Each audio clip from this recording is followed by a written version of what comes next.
Bom dia, mais uma manhã com Deus, priorizando a palavra de Deus. E nesta manhã do dia 22 de janeiro, nós vamos meditar de Êxodo, do capítulo 21 ao capítulo 24, e que a paz do Senhor encha o teu coração nesta manhã. Nós vamos agora iniciar uma sequência de leis, isso mesmo, Deus dá leis ao povo, mas por que Deus vai dar lei ao povo?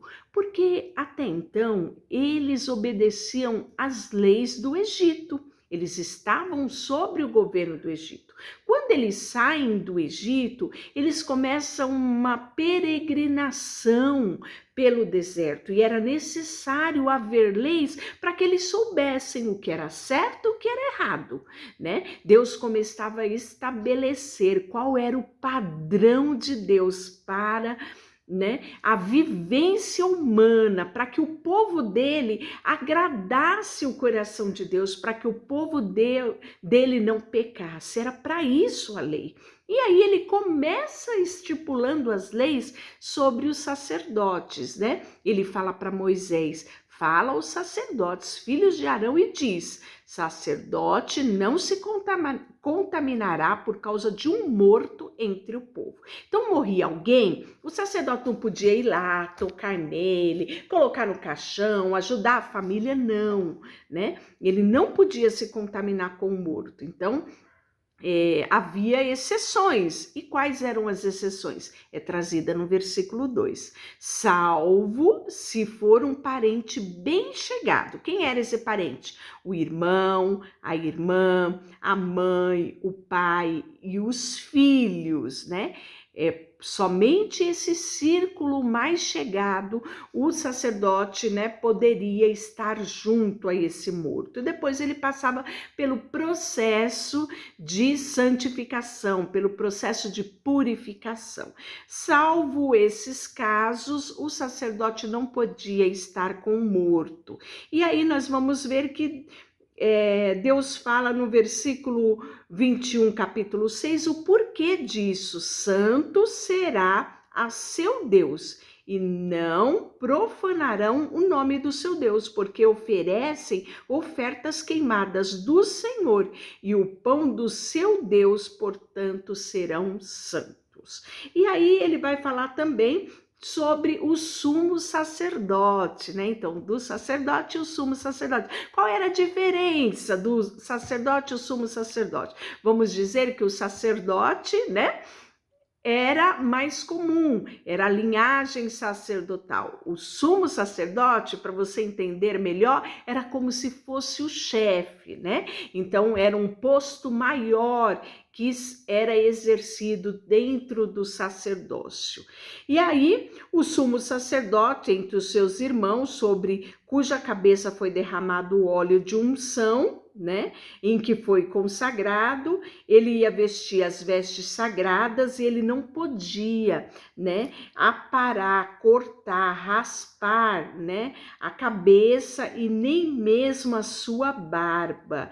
E ele não deveria também chegar ao cadáver, né? Falaram dizendo: ninguém dos teus descendentes e das tuas gerações em que houver algum defeito se chegará para oferecer o pão diante de Deus, né? E aí nós vamos ver detalhes que Deus fala. Da mesma forma que Deus não aceitava um animal com defeito, se alguém na linhagem sacerdotal nascia com defeito, ele não podia oferecer sacrifício, né?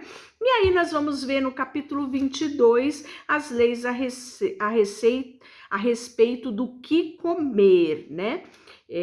Sobre as coisas sagradas. Diz a Arão e aos filhos que se abstenham das coisas consagradas, né?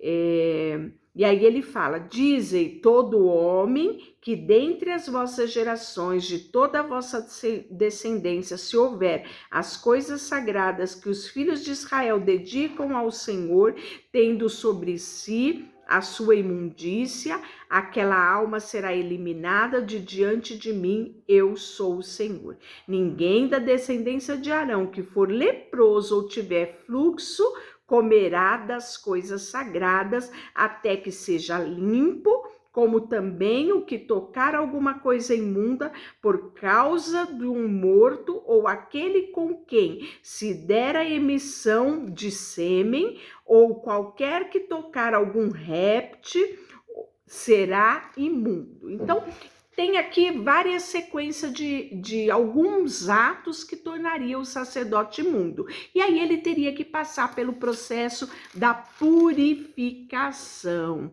E aí ele vai falar dos animais sacrificados que devem ser sem defeitos, né? Então ele fala que seria um macho, para que seja aceitável, oferecerá macho sem defeito, ou de gado, de rebanho, de ovelha ou de cabras. Porém, todo que tiver defeito, esse não será oferecido, porque não seria aceito em vosso favor. Quando alguém oferecer sacrifício ao Senhor, quer em cumprimento de voto ou oferta voluntária do gado ou do rebanho, o animal deve ser sem defeito e ser aceitável, não haverá defeito nele algum. Então aí são os detalhes sobre o que oferecer no sacrifício. No capítulo 23, ele vai falar sobre as festas, isso mesmo, festas solenes, momentos aonde era mais do que festa, era gratidão, era, sabe, louvar a Deus, adorar a Deus por momentos específicos que eles tinham vivido.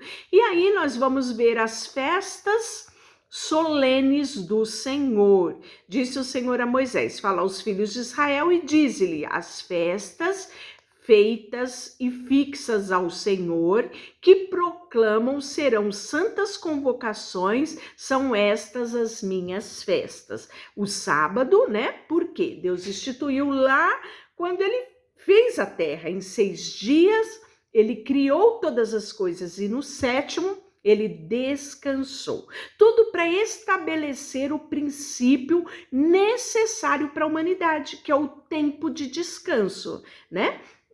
Aquela época, por conta de Deus ter criado o mundo em 6 dias e no 7º descansou, era comum aos sábados eles fazerem isso. Por exemplo, na nossa cultura aqui no Brasil, aos domingos é mais comum estabelecer esse dia de descanso. O importante é o princípio do descanso. É isso que Deus quis mostrar. Aqui, no caso, é o sábado. 6 dias trabalhareis, mas no 7º será o sábado do descanso solene, santa convocação, nenhuma obra fareis, é sábado do Senhor em todas as vossas moradas, né? Então, trabalhou 6 dias, descansa 1. Este é o princípio que o Senhor estabeleceu, né?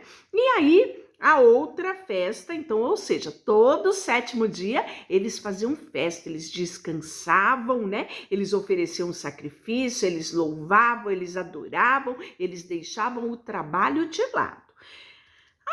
A outra festa são as festas fixas do Senhor, Santa Convocação, que será proclamado no tempo determinado, no mês 1º do 14 do mês, no crepúsculo da tarde, é a Páscoa do Senhor. Falamos recentemente como foi a questão da Páscoa. A primeira Páscoa significa passagem. Foi aquilo que demarcou o período da saída do povo e como deveria ser comemorada, né? O Cordeiro Pascual, o sangue dele foi aspergido, né? E o anjo da morte não visitou a casa do povo de Deus, porque havia o sangue simbolizando a aliança de Deus com eles. E ali ficou estabelecido, né? Que eles comeriam cordeiro assado, a ervas amargas e o pão sem fermento. E aí ele vai repetir aqui como festa sagrada aos 15 dias desse mês, festa dos pães asmos do Senhor. 7 dias comereis pães asmo, né? E aí a festa das primícias, disse o Senhor a Moisés, fala aos filhos de Israel e diz-lhe, quando entrares na terra, ou seja, eles não iam comemorar ainda, isso era quando eles entrarem na terra, que vos dou, vocês vão ceguear, né? Ou seja, vão fazer a colheita. Então, vocês vão pegar as primícias, a primeira parte, e vocês vão levar ao sacerdote em gratidão a mim. Isso será uma festa solene. Depois disso, a festa do Pentecoste, né? E contarei para vós outro desde o dia imediato ao sábado, desde o dia em que trouxestes de molho a oferta movida, 7 semanas inteiras serão até o dia imediato ao sábado. Você vai contar 50 dias, então trareis nova oferta de manjar ao Senhor. Páscoa, e aí conta-se 50 dias e é estabelecido esta nova festa, que é a festa de Pentecostes. E também tem aqui também no capítulo 26 o dia da expiação, a festa dos tabernáculos, né? Então tudo aqui Deus instituiu. Algumas eles ainda não iam comemorar, ia somente quando chegasse lá na terra prometida, na terra em que eles iam herdar. Capítulo 24, ele vai falar sobre o azeite, né, que seria utilizado nos candelabros, o pão da mesa do Senhor, e ele vai falar também sobre a pena do pecado de blasfêmia. Apareceu entre os filhos de Israel o filho de uma israelita, do qual era filho de um egípcio, filho israelita de certo homem israelita, contenderam num arraial. Então, o filho da mulher israelita blasfemou o nome do Senhor e o amaldiçoou, e isso foi levado a Moisés, e foi estabelecido uma pena, né? Qualquer um que amaldiçoar o seu Deus levará sobre si o seu pecado, né? Então aqui a gente vai começar a caminhar junto com o povo nessa peregrinação e vamos aprender coisas especiais de como agradar a Deus. Deixa eu orar por você, Senhor, nesta manhã, colocamos o nosso coração diante de Ti, a nossa vida, tudo que temos, tudo que somos, papai, e sabemos que é necessário todos os dias olharmos para Ti, nos achegarmos a Ti. Este era o desejo que o Senhor tinha quando instituiu as leis, quando, sabe, visitava o povo ali no arraial, através do Teu cuidado diário para com eles, Deus. E nós queremos, papai, nos dias de hoje, observar a Tua palavra e aprender. Muito obrigada por tudo, te agradecemos em nome de Jesus. Amém. Deus te abençoe.